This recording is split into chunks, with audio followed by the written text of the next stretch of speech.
Buenos días, recibe una bendición de parte de Dios y una bendición de parte de mi esposa y mía. Soy el pastor Raúl Rocha del Ministerio Internacional Fuerza Viva Informativa y el día de hoy tenemos un tema hermoso, tremendo, impresionante. El tema es evangelismo a prueba de fuego. Este viene siendo el epílogo, el final de un libro que estamos entregando, que se llama ¿Cómo desarrollar una iglesia que evangeliza?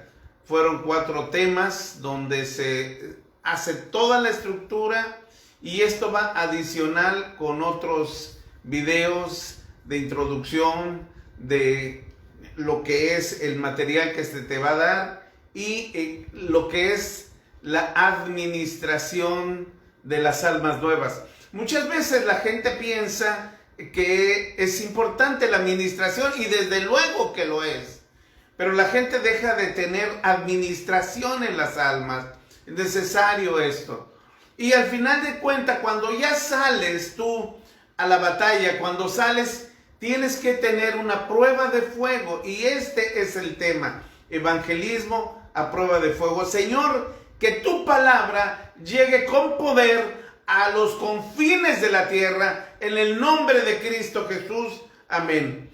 Cuando vemos un mundo perverso, egoísta, con angustias, con temores, con suicidios, con problemas unos con otros, entre hermanos, posturas más que divisiones en cuanto a la iglesia misma, abortos, asesinatos, corrupción, contaminación, discusiones entre los mismos hermanos y la misma iglesia por un poder.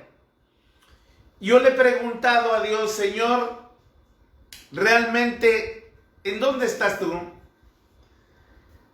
Dices en tu palabra que la tierra está llena de tu gloria. Señor, ¿cómo es esto? ¿Puede estar la tierra en medio de toda esta maldad, en medio de toda esta perversión, en medio de todo este pecado? Y entonces empiezo a estudiar la palabra de Dios. Y en el libro de Isaías, Isaías significa Jehová es salvación. Y es Yeshahu, Yeshiahu. Esto es Isaías. En el capítulo 6 nos narra cómo vio al Señor sentado en un trono alto. Él lo describe como alto y sublime, y sus faldas llenaban el templo, y los serafines volaban de un lado diciendo: Santo, Santo, Santo, Jehová de los ejércitos. Toda la tierra está llena de tu gloria. Y eso es lo que le pregunto: Señor, ¿solo en ese momento o siempre la tierra está llena de tu gloria? Dime, ¿cómo es, Señor? Porque cada vez vemos tanta maldad, tanta agresión, tanto conflicto. ¿Cómo puede ser? ¿Qué es lo que está pasando? Y yo, Raúl, le preguntaba: ¿cómo me dices esto, Señor? ¿Cómo lo puedo interpretar? Tú dices que el hombre es corona de la creación. El hombre ha ocupado un lugar preponderante. Fue lo último que tú creaste en la tierra, en el universo. Lo has puesto como juez para los ángeles y es un poco menor. Y nos has dado grandes cosas, Señor, bendiciones. Fructificar, llenar, multiplicar, sojuzgar, señorear. Grandes privilegios que no hemos sabido aprovechar, Señor.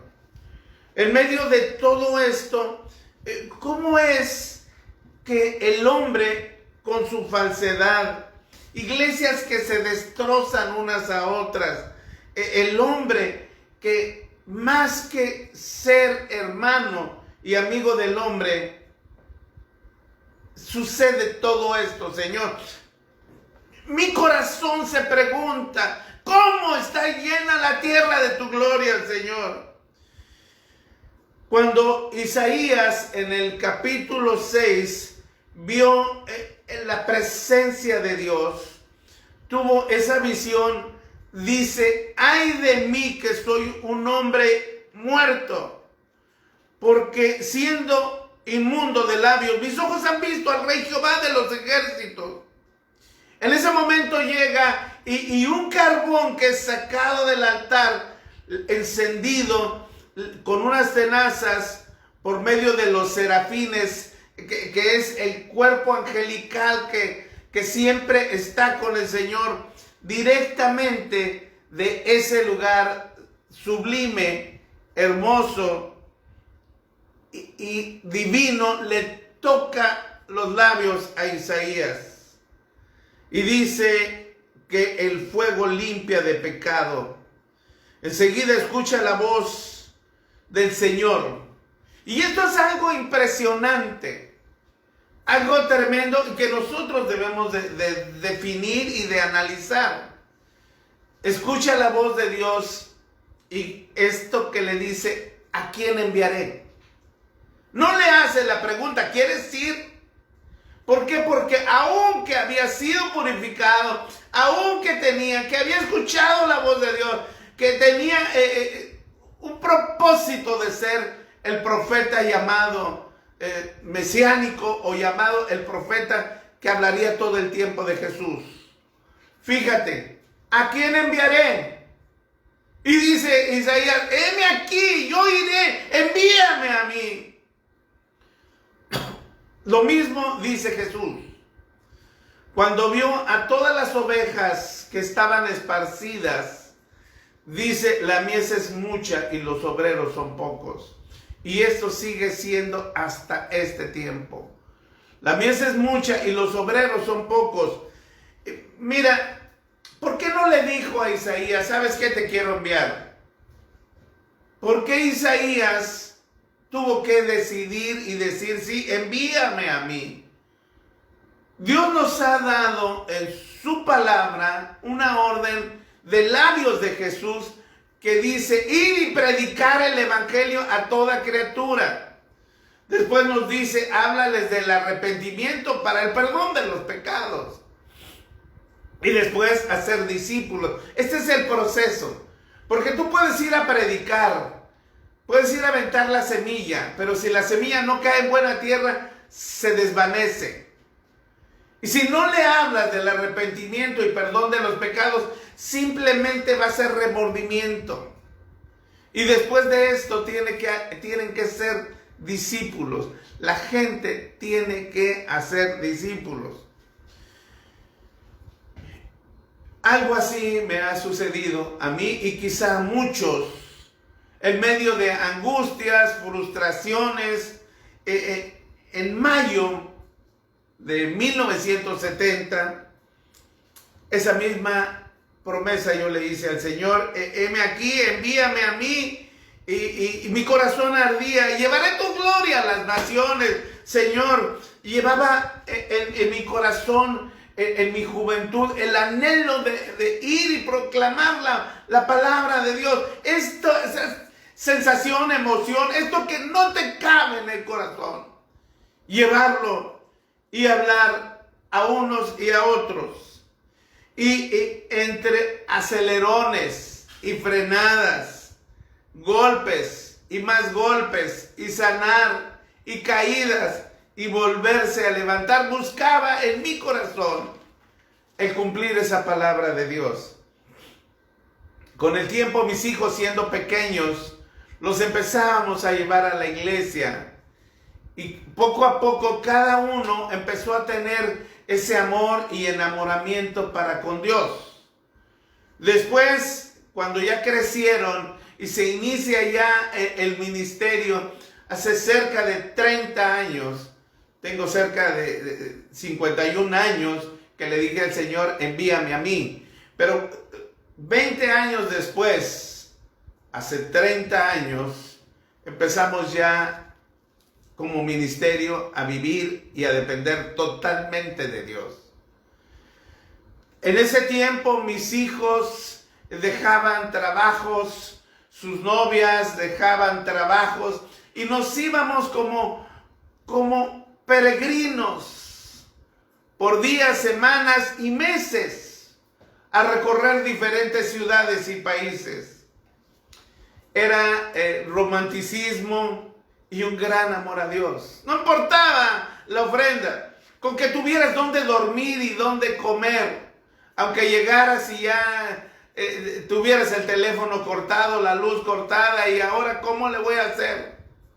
Mis hijos volver a retomar otra vez clases, trabajos, a conseguir nuevamente trabajos.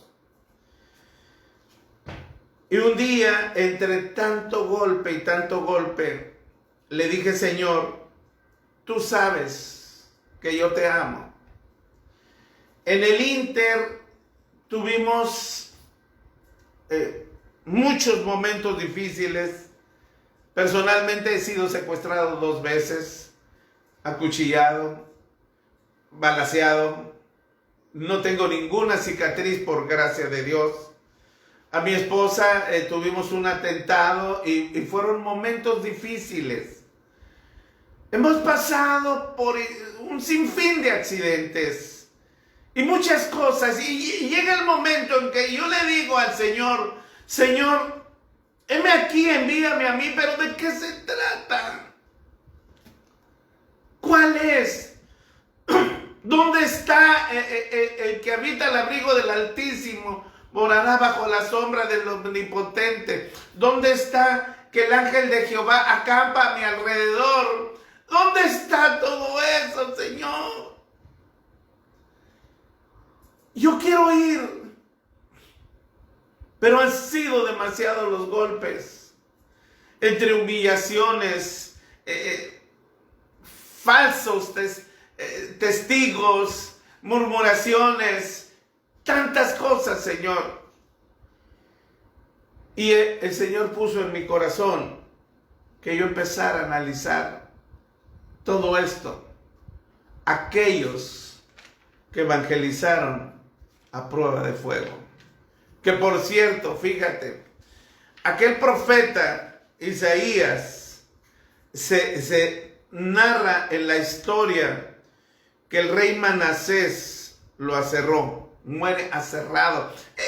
Uno de los más grandes profetas. 66 capítulos de él están hermosamente como poesía. Cuando tú lo lees en hebreo, la palabra de Dios, en el Antiguo Testamento, en el 695, aserrado. ¿Cómo puede ser, Señor? ¿Qué se trata? ¿Qué nos pasa? ¿Qué somos nosotros?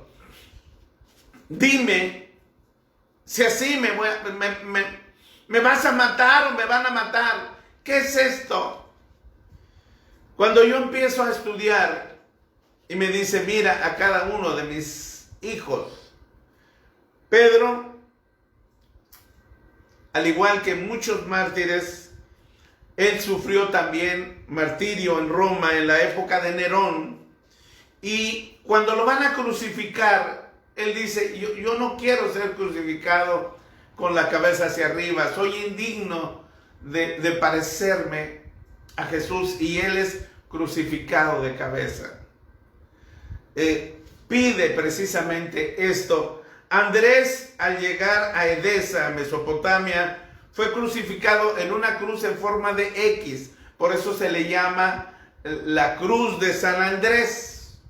Andrés era hermano de Pedro. Felipe fue azotado y en prisión crucificado en Asia Menor y muere, esto es en el año 54 ya de nuestra era.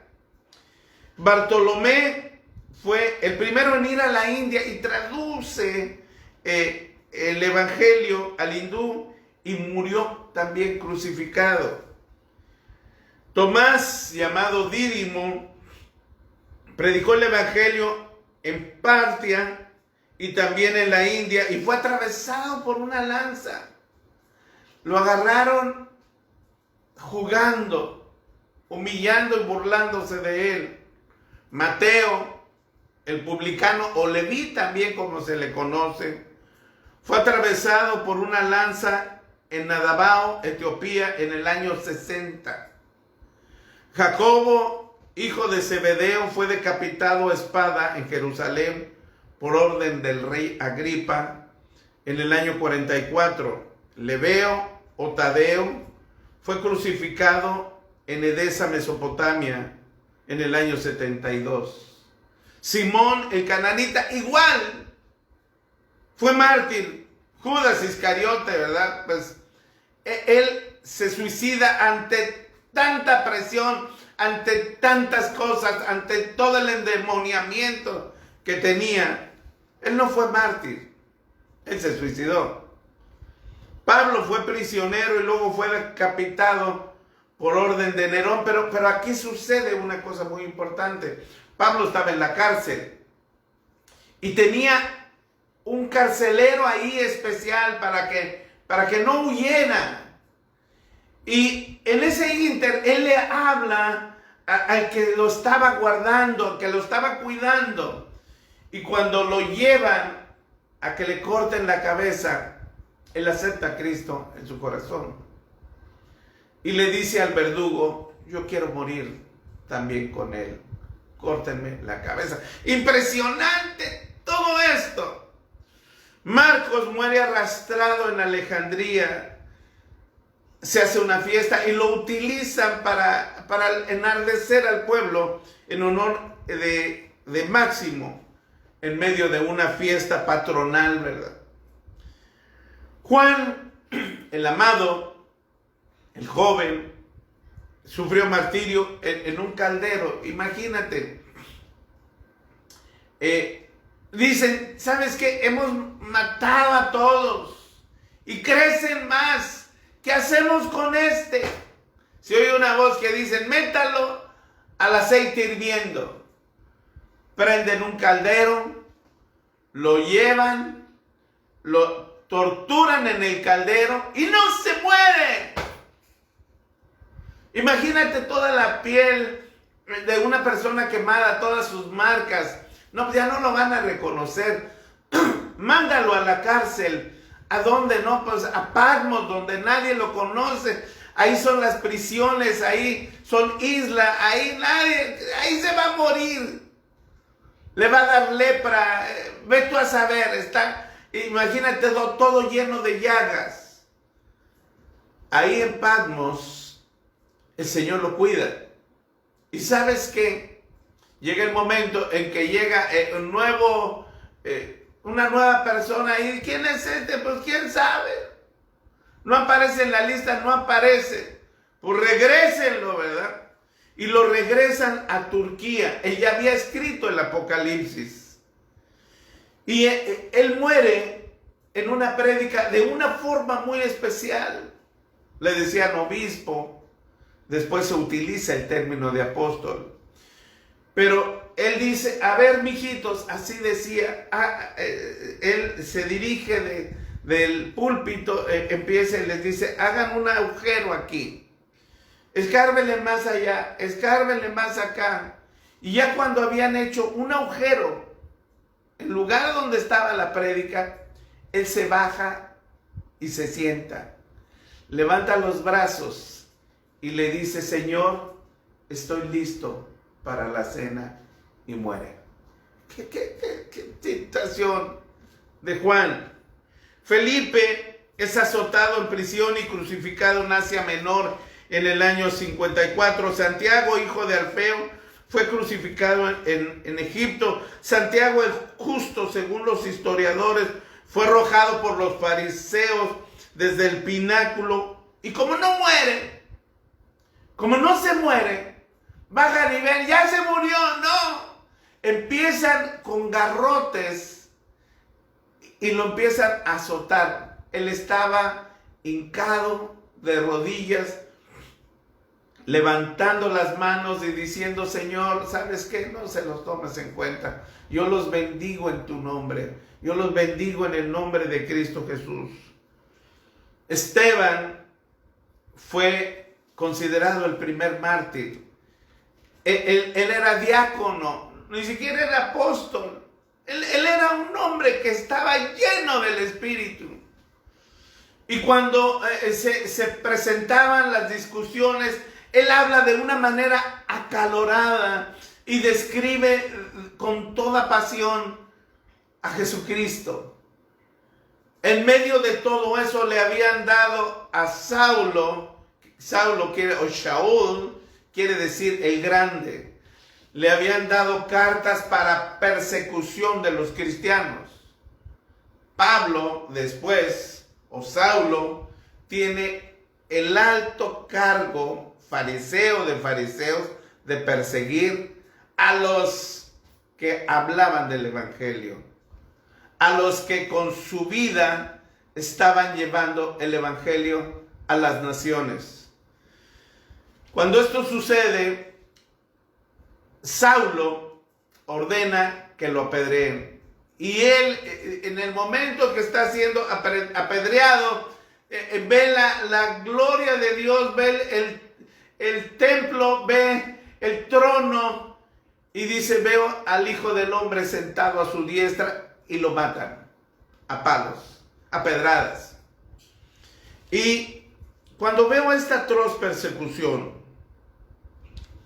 y la muerte de todos los que anunciaban la paz, yo he pensado que no podemos nosotros quejarnos.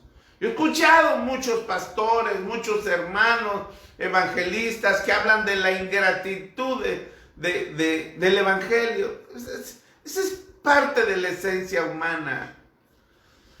Hemos estado trabajando en el proyecto de evangelizar, de llevar la gloria de Dios a las naciones, de enseñar a una perspectiva distinta, que el pueblo aprenda a evangelizar.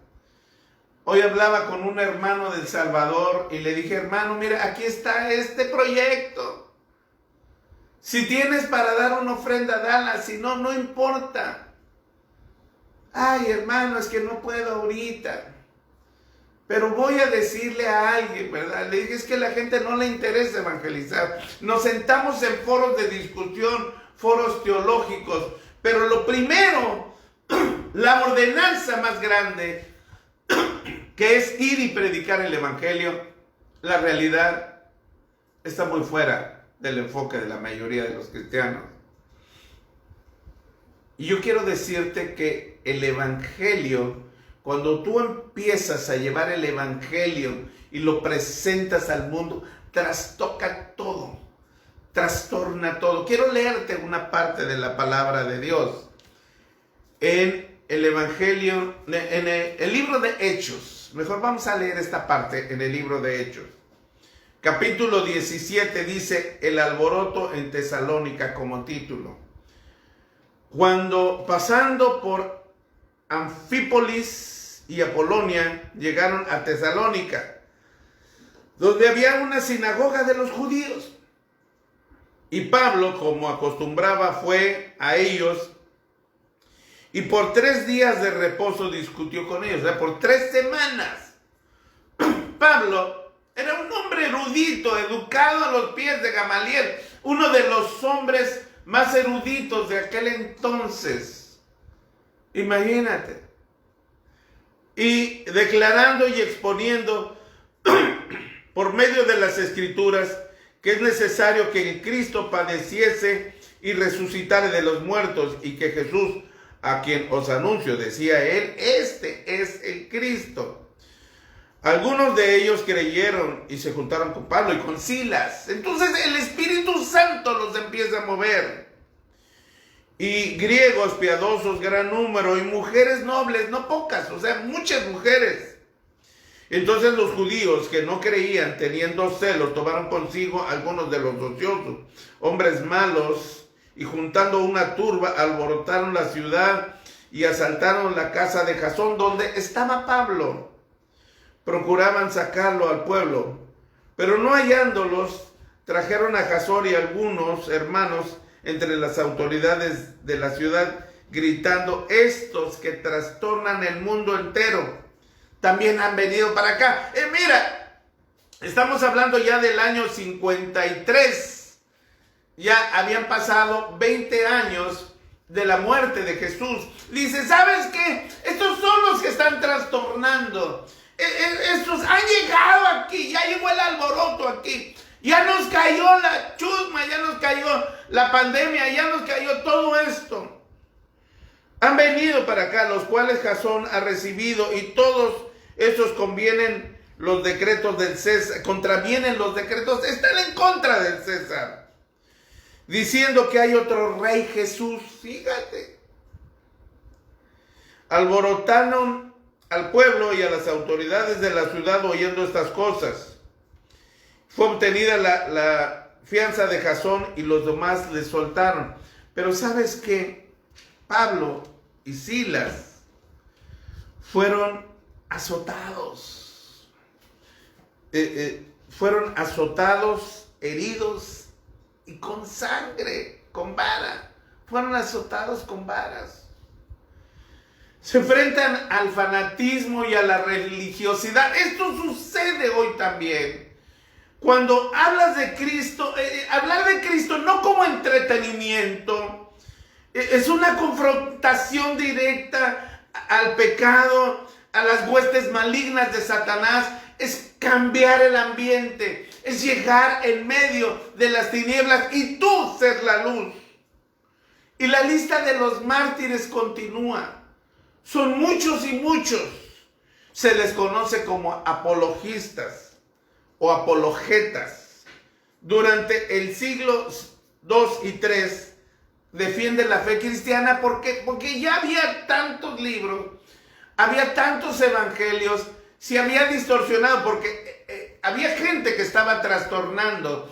Cuando eran llenos del Espíritu Santo, se daban cuenta de los milagros, lo que pasaba, y trastornaban el ambiente. Entonces muchos querían sacar raja de todo esto y empezaron a escribir distintos evangelios.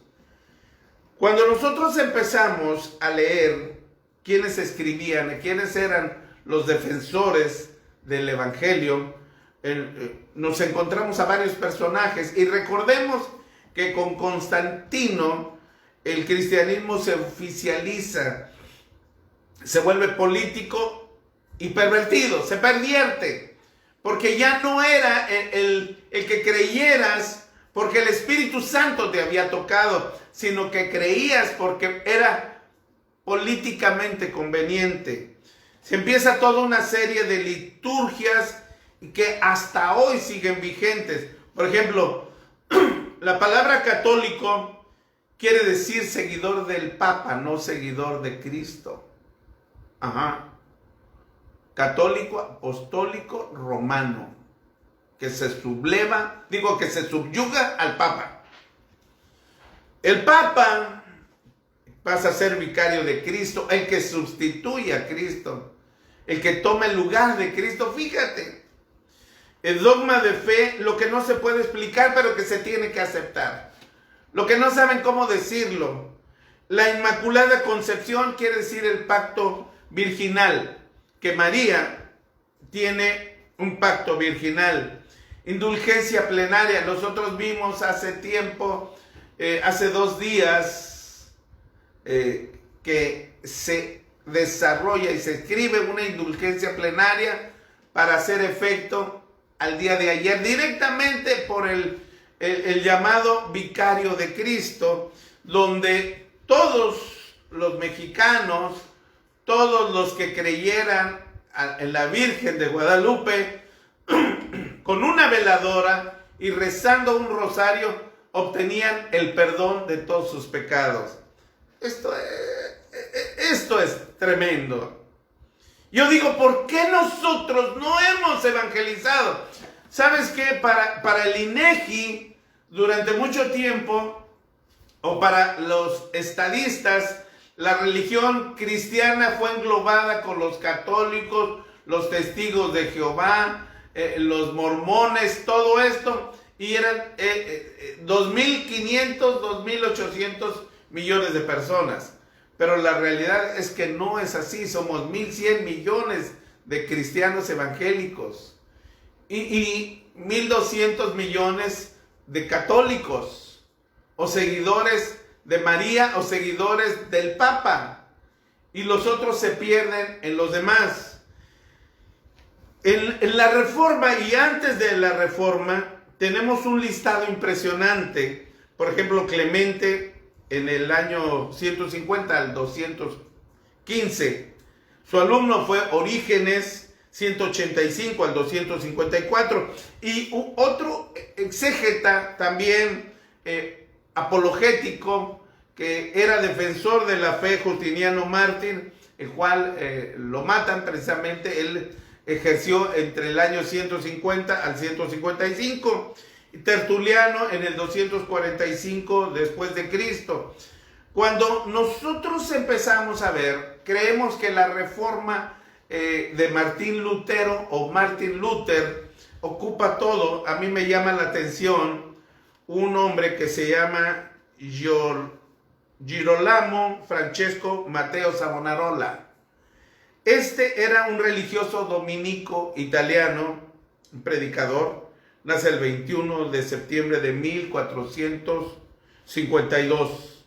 Él se hizo famoso por convocar a una hoguera para quemar los lujos, los libros, objetos de perversión, cosas que realmente afectaban el seguir a Cristo. Había infinidad de libros y manuales de hechicería, conjuros, y había muchos objetos sexuales y de perversión sexual. Entonces él convoca, era un hombre que tenía una retórica, que hablaba muy bien, que era usado por el Señor, y definitivamente el Espíritu Santo lo tocaba. Él estaba en la Iglesia Católica. Él llama a esta hoguera y la gente va y quema todo eso, y hay un genuino arrepentimiento. Todavía no era la época de Martín Lutero. Esto fue previo a Martín Lutero. Él se atacó claramente a los Borgia, acusándolos de perversión, de pecado, de hacer cosas abominables. Y se centró su ataque al que era Papa, Rodrigo Borgia, el Papa que cambia de nombre, Alejandro VI, por incesto, fíjate, por mentiras, por ambición, por perversión. La iglesia estaba en su total perversión. A él intentan sobornarlo, lo quieren hacer cardenal, pero él no acepta. Ante todo esto hay un gran alboroto, y cuando llega esto, cuando la gente allá en Italia y parte de Francia empieza a ver todo esto, prohíben los sacramentos, el que la gente se casara, el que se bautizara. Entonces la gente se espantaba, porque si mi hijo no está bautizado, había la confusión del purgatorio y la extremaunción. Entonces la gente se espanta. Y otra cosa terrible, además de esto, que no permitían que los enterraran en los lugares santos. Imagínate, cierran los panteones. Esto por represión a Savonarola. Ahora, Savonarola provocó una serie de pánicos entre toda la curia católica. Fue excomulgado, y en medio de esa excomunión, él vuelve a subir al púlpito en la Catedral de Florencia y reta al Papa. Él tenía un defensor que era Carlos VIII, rey de Francia, y su protector, porque había una guerra política entre Inglaterra, entre Francia y lógicamente Italia. La Iglesia Católica tenía permeado todos los lugares, todos los países, y tenía monjes, conventos, que actuaban también como espías, y además que recolectaban los diezmos, las ofrendas, y exigía para no declarar los pecados. Imagínate, la confesión sabían los pecados de todas las mujeres, de todos los hombres. un chismorrerío. Entonces él sabía toda la Iglesia Católica, conocía la vida de toda la gente. Y tenía el control y tenía el miedo provocándolos a ellos. Entonces esto no le convenía a los reyes de Inglaterra, al rey de Francia, y quería debilitar precisamente el Vaticano. Y muere Carlos VIII, rey de Francia, protector de Savonarola. Y entonces en ese momento, cuando ya no tienes quien te defienda, Savonarola, el 23 de mayo se despojó de su dignidad. Poco más de un mes, 15 días después, ¿sabes qué? Agarren a Savonarola, quítenle su dignidad, es ahorcado y quemado, y que no quede nada de él, que no quede huella de él, que no quede polvo. Es sacrificado, muerto, asesinado, destrozado Savonarola. Pero también hay una cosa muy importante. Viene después en la historia, el miércoles 31 de octubre de 1517, en el castillo de Wittenberg, en Alemania, clava las 95 tesis Martín Lutero. ¿Por qué es esto? ¿Por qué había todo este destape? Un hombre que se llama Johannes Gutenberg, el viernes 23 de febrero, imprime por primera vez la Biblia, el primer libro impreso, la Biblia. Y la gente ya lo podía comprar. Después fue quemada esa biblioteca, esa imprenta, los libros fueron quemados, se hace una serie de cosas tremendas.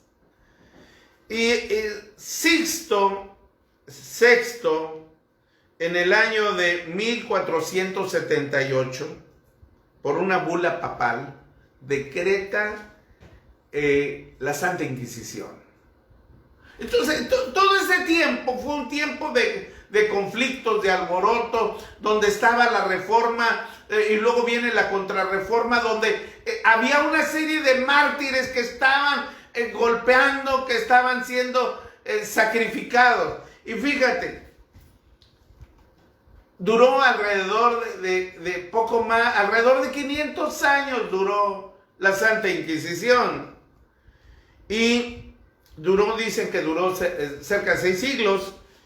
En junio de 1834, aunque ya desde 1223 existía un tribunal para sacrificar gente, en ese entonces, en junio de 1834, se frena, políticamente se frena. Eran abusos excesivos de la Santa Inquisición. Veían a una persona de dinero y la acusaban de sedición, de riqueza desmedida, que utilizaba, que hacía brujería, hechicería, y era un alboroto, y la gente veía cuánto eran despojados de sus riquezas estas personas. Y la gente lo que hacía, la gente rica, para que no pasara esto, daba ofrendas generosas.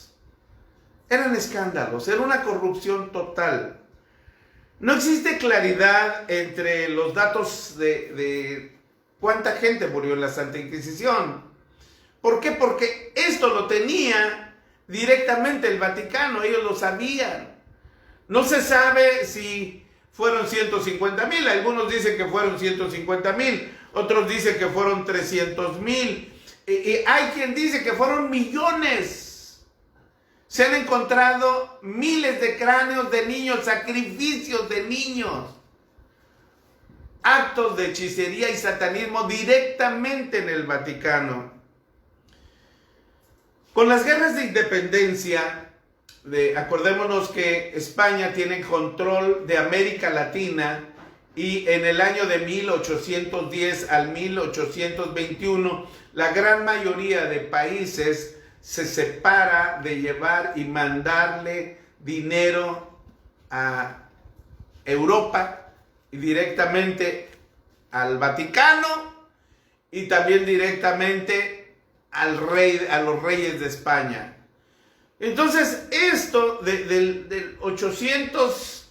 1810, 1821, 1825 para 1834, que es cuando se exime la Santa Inquisición, estaba debilitada la fuerza del Vaticano.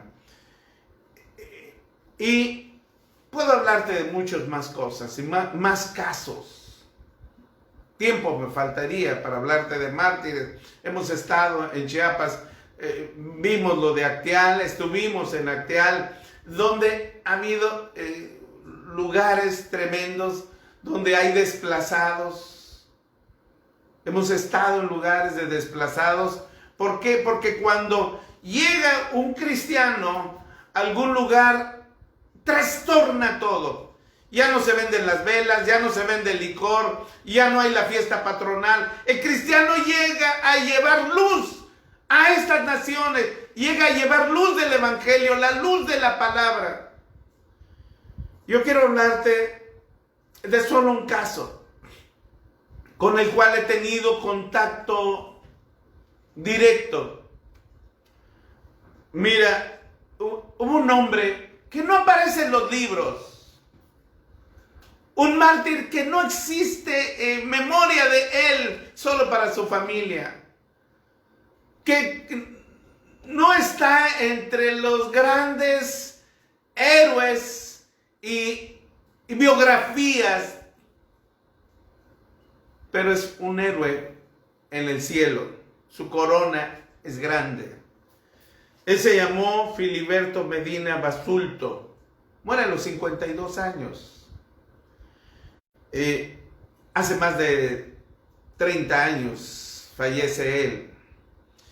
Él conoce a María Isabel Chan Canul, que murió ella a los 86 años. A mí me tocó abrazar a esta mujer, orar por ella. Ella era maestra de escuela dominical. Y cuando es en Panamá, en Yucatán, en un lugar muy pequeño, insignificante, un poblado de miles de gentes, rancherías. Ella era maestra de la escuela dominical de la Iglesia de Dios de la Profecía. Filiberto se enamora de ella. Se enamora de ella y el amor le traslada al amor de Dios. Ama impresionantemente la obra, decide dejar todo por ser pastor. Era una persona que sembraba, pero era una persona que predicó la palabra de Dios por 30 años. 30 años. Fue arrastrado a caballo por predicar la palabra. Tuvo fisuras en el cráneo por predicar la palabra. Amenazas de muertes fueron muchas.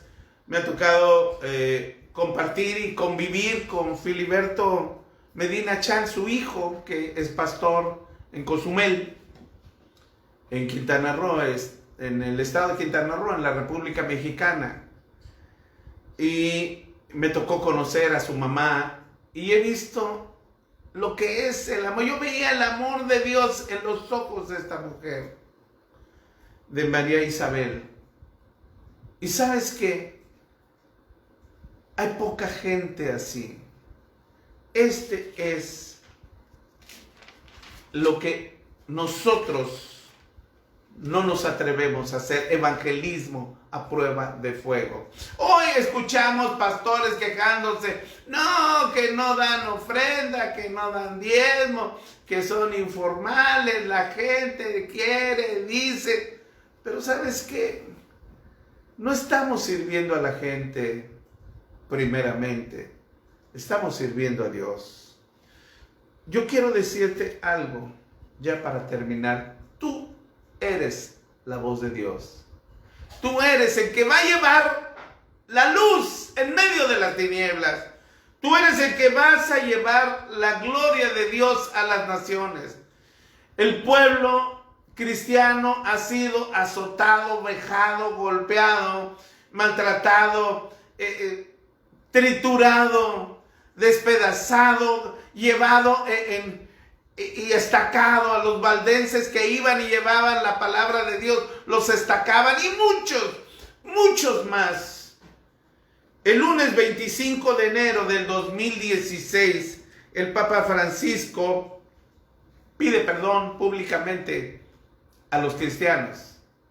Pero ese pedir perdón fue con miras a toda la unión de iglesias para hacer el ecumenismo, el plan que ha estado trazando y desarrollando, que se llama en la última encíclica Fratelli, fraternidad. No importa la religión que seas, dice él. No importa quién sea tu Dios, dice él. Tenemos que estar unidos. No importa la tendencia que tengas sexual. No importa lo que hagas o lo que digas. Tenemos que llevarnos. No importa el dinero, esto. ¿Sabes qué? Tenemos que ser fraternos unos con otros. Pero hay un grupo apologetas que quiere defender la verdad. Y Dios te ha puesto a ti para ir a defender la verdad. No importa lo que vas a pasar. Si vivimos, para Él vivimos. Si morimos, para Él morimos. Sea que vivamos o moramos, somos del Señor. Tenemos corona en el cielo. Pero hay una cosa importante: ser obediente a Jesús. Ser obediente, ir y predicar el evangelio a toda criatura. ¿Cómo te vas a presentar? ¿Cómo me voy a presentar? Yo te invito en el nombre de Cristo Jesús que lleves la ofrenda más grande al cielo, otra alma para Cristo, pero bien cimentada, pero bien ministrada y administrada. Dios nos ha puesto a desarrollar todo este proyecto. ¿Cómo desarrollar una iglesia que evangeliza? Esto es lo que Dios ha puesto en el corazón para estos últimos tiempos. Podemos hacer la diferencia. Podemos marcar la diferencia. Dios te va a decir y te está diciendo hoy que la mies es mucha y los obreros son pocos. Y te está diciendo que va a sellarte con fuego. Viene pruebas de fuego. Y después dirá: ¿a quién enviaré? Tú levantas las manos, si tú quieres, y le dices: heme aquí, envíame a mí. Llevaré tu gloria a las naciones. Llévale una ofrenda a Cristo Jesús, a los pies de Cristo Jesús. Que el Señor te bendiga y te guarde. Soy el pastor Raúl Rocha del ministerio Fuerza Viva Informativa. Y tú y yo vamos a vivir un evangelismo a prueba de fuego. Dios te bendiga y te guarde.